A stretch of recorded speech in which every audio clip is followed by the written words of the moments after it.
আজকে একটা কি মাছের ভর্তা বানাবো, কিভাবে বানাবো দেখতে থাকুন।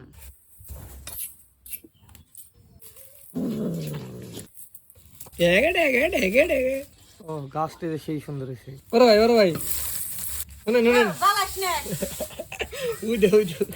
একটা মাছ দিবা, একটা মাছের ভর্তা আজকে। বসা নেই মেনি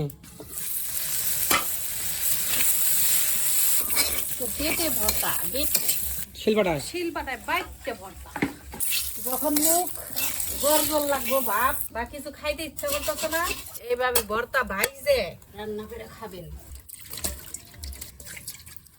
ঝাল ঝাল করে বানাবো, বুঝছো শুভ?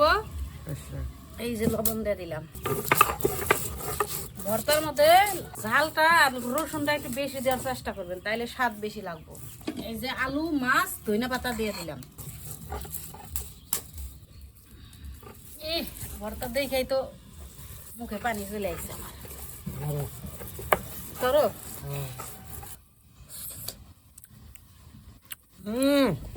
কিছে? ও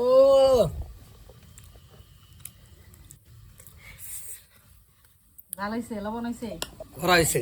শরীরের মধ্যে একটা কারেন্ট দৌড় দিল, যেমন ঝাল দিছে। আই হেরি ঝাল দিয়ে আজকে জাল দিছি আজকে, মুখে স্বাদ নাই। এই যে ভর্তা অল্প একটুই করছি। প্রিয় বন্ধুরা, এই যে ভর্তা বানাইলাম, কিভাবে বানালাম দেখলেন তো। এইভাবে শীতের মধ্যে টাকি মাছের ভর্তা বানায় খায় দেখবেন, অনেক স্বাদ।